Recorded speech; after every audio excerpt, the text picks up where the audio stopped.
Hello, everybody. I'm Mara from the Goodikins Public Library, and I just wanted to welcome you all back to Chapter a Day.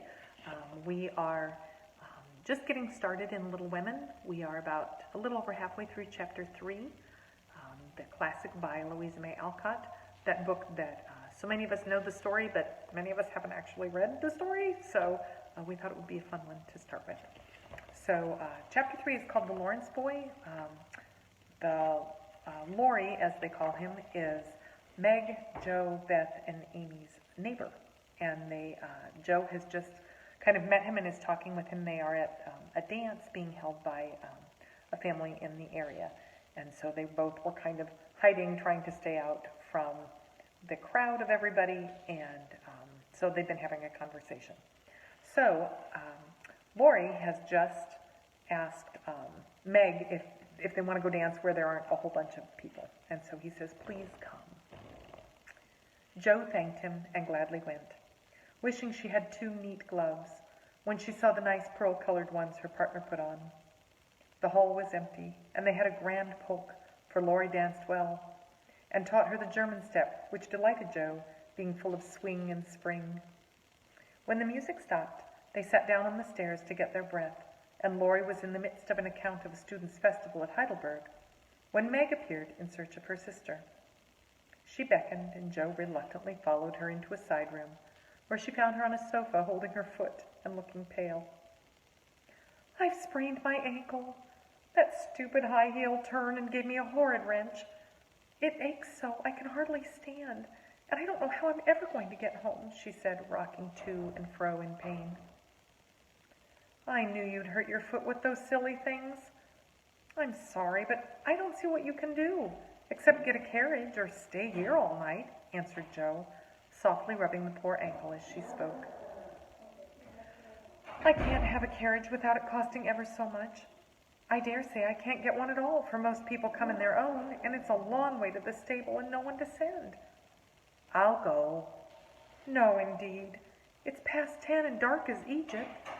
I can't stop here, for the house is full. Sally has some girls staying with her. I'll rest till Hannah comes, and then I'll just do the best I can." "I'll ask Laurie. He will go," said Joe, looking relieved as the idea occurred to her. "Mercy, no! Don't ask or tell anyone. Get me my boots and put these slippers with our things. I can't dance any more, but as soon as supper is over, watch for Hannah, and tell me the minute she comes. They're going out to supper now. I'll stay with you. I'd rather." "No, dear. Run along and bring me some coffee. I'm so tired I can't stir." So Meg reclined with the boots well hidden, and Joe went blundering away to the dining room, which she found after going into a china closet and opening the door of a room where old Mr. Gardner was taking a little private refreshment. Making a dive at the table, she secured the coffee, which she immediately spilt, thereby making the front of her dress as bad as the back. "Oh, dear, what a blunderbuss I am!" exclaimed Joe, finishing Meg's glove by scrubbing her gown with it. "Can I help you?" said a friendly voice, and there was Laurie, with a full cup in one hand and a plate of ice in the other. "I was trying to get something for Meg, who's very tired, and someone shook me, and here I am in a nice state," answered Joe, glancing dismally from the stained skirt to the coffee-colored glove. "Too bad. I was looking for someone to give this to. May I take it to your sister?" "Oh, thank you. I'll show you where she is. I don't offer to take it myself, for I should only get into another scrape if I did." Joe led the way, and as if used to waiting on ladies, Laurie drew up a little table, brought a second installment of coffee and ice for Joe, and was so obliging that even particular Meg pronounced him a nice boy. They had a merry time over the bonbons and mottos, and there in the midst of a quiet game of buzz with 2 or 3 other young people who had strayed in, when Hannah appeared, Meg forgot her foot and rose so quickly that she was forced to catch hold of Joe with an exclamation of pain. "Hush! Don't say anything," she whispered, adding aloud, "It's nothing. I turned my foot a little, that's all." and limped upstairs to put her things on. Hannah scolded, Meg cried, and Jo was at her wits' end, till she decided to take things into her own hands. Slipping out, she ran down, and finding a servant, asked if he could get her a carriage. It happened to be a hired waiter who knew nothing about the neighborhood, and Jo was looking round for help, when Laurie, who had heard what she did, came up and offered his grandfather's carriage, which had just come for him, he said. "It's so early. You can't mean to go yet," began Jo, looking relieved but hesitating to accept the offer. "I always go early. I do, truly. Please let me take you home. It's all on my way, you know, and it rains, they say." That settled it. And telling him of Meg's mishap, Jo gratefully accepted and rushed up to bring down the rest of the party. Hannah hated rain as much as a cat does, so she made no trouble, and they rolled away in the luxurious closed carriage, feeling very festive and elegant. Laurie went on the box so Meg could keep her foot up, and the girls talked over their party and freedom. "Oh, I had a capital time, did you?" asked Jo, rumbling up her hair and making herself comfortable. "Yes, till I hurt myself. Sally's friend Annie Moffat took a fancy to me and asked me to come and spend a week with her when Sally does. She's going in the spring when the opera comes, and it will be perfectly splendid if Mother only lets me go," answered Meg, cheering up at the thought. "I saw you dancing with that red-headed man I ran away from. Was he nice?" "Oh, very. His hair is auburn, not red, and he was very polite, and I had a delicious redowa with him." "He looked like a grasshopper in a fit when he did the new step. Laurie and I couldn't help laughing. Did you hear us?" "No, but it was very rude. What were you about all that time, hidden away there?" Jo told her adventures, and by the time she had finished, they were at home. With many thanks, they said good night and crept in, hoping to disturb no one. But the instant their door creaked, 2 little nightcaps bobbed up, and 2 sleepy but eager voices cried out, "Tell about the party! Tell about the party!" With what Meg called a great want of manners, Jo had saved some bonbons for the little girls, and they soon subsided after hearing the most thrilling events of the evening. "I declare, it really seems being a fine young lady to come home from my party in my carriage and sit in my dressing gown with a maid to wait on me," said Meg, as Jo bound up her foot with arnica and brushed her hair.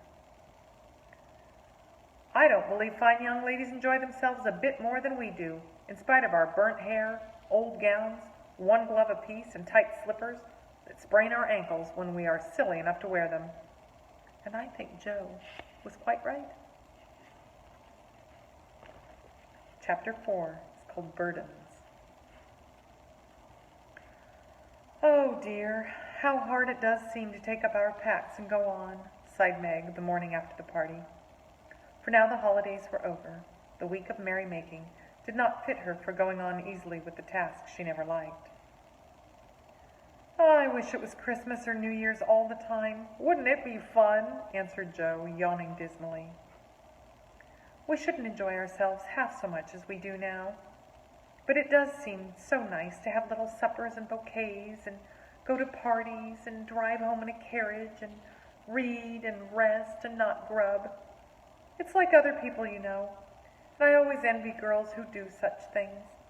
I'm so fond of luxury," said Meg, trying to decide which of 2 shabby gowns was the least shabby. "Well, we can't have it, so don't let's grumble, but shoulder our bundles and trudge along as cheerfully as Marmee does. I'm sure Aunt March is a regular old man of the sea to me, but I suppose when I've learned to carry her without complaining, she will tumble off, or get so light that I shan't mind her." This idea tickled Jo's fancy and put her in good spirits. But Meg didn't brighten, for her burden, consisting of 4 spoilt children, seemed heavier than ever. She hadn't heart enough to make herself pretty as usual by putting on a blue neck ribbon and dressing her hair in the most becoming way. "What's the use of looking nice when no one sees me but those cross midgets, and no one cares whether I'm pretty or not?" she muttered, shutting her drawer with a jerk. "I shall have to toil and moil all my days. with only little bits of fun now and then, and get old and ugly and sour because I'm poor and can't enjoy my life as other girls do. It's a shame." So Meg went down, wearing an injured look, and wasn't at all agreeable at breakfast time. Everyone seemed rather out of sorts and inclined to croak. Beth had a headache and lay on the sofa trying to comfort herself with the cat and 3 kittens. Amy was fretting because her lessons were not learned and she couldn't find her shoes. Joe would whistle and make a great racket getting ready. Mrs. March was very busy trying to finish a letter, which must go at once, and Hannah had the grumps, for being up late didn't suit her. "There never was such a cross family," cried Joe, losing her temper when she had upset an inkstand, broken both boot-lacings, and sat down upon her hat. "You're the crossest person in it," returned Amy, washing out the sum that was all wrong with the tears that had fallen on her slate. "Beth, if you don't keep those horrid cats down cellar, I'll have them drowned," exclaimed Meg angrily, as she tried to get rid of the kitten, who had swarmed up her back and stuck like a bird just out of reach.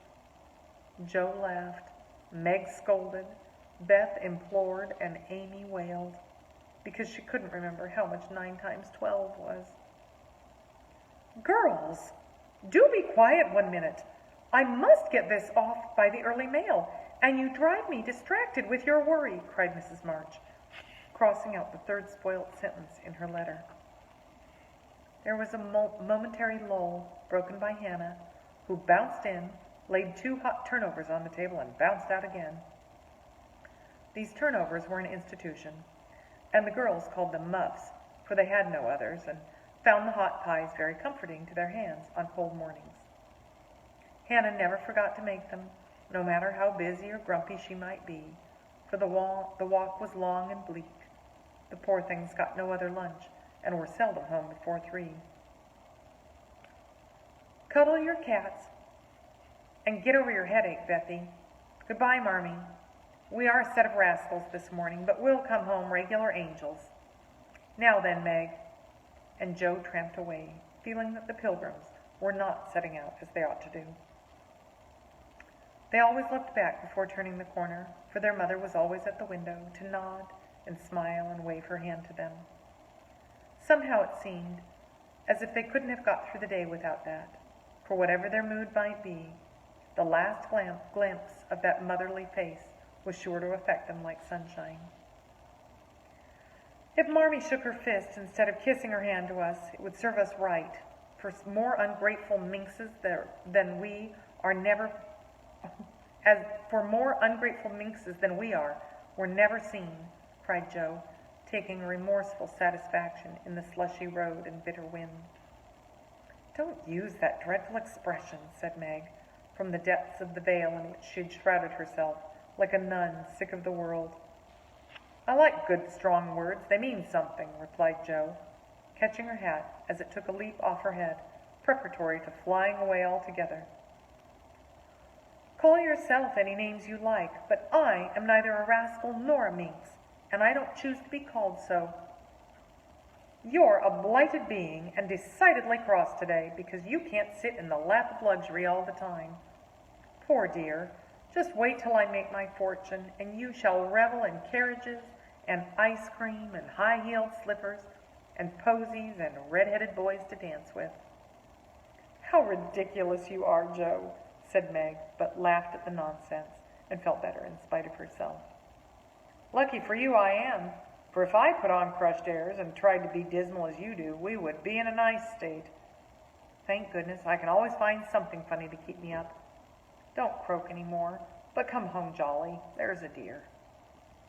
Joe gave her sister an encouraging pat on the shoulder as they parted for the day, each going a different way, each hugging her little warm turnover, and each trying to be cheerful in spite of the wintry weather, hard work, and the unsatisfied desires of pleasure-loving youth. And that, my friends, is where we will stop for today. We will pick up tomorrow to finish chapter 4, called Burdens. Thank you so much for joining me. This is one of the favorite parts of my day. I hope you enjoy the rest of yours. I'll see you tomorrow.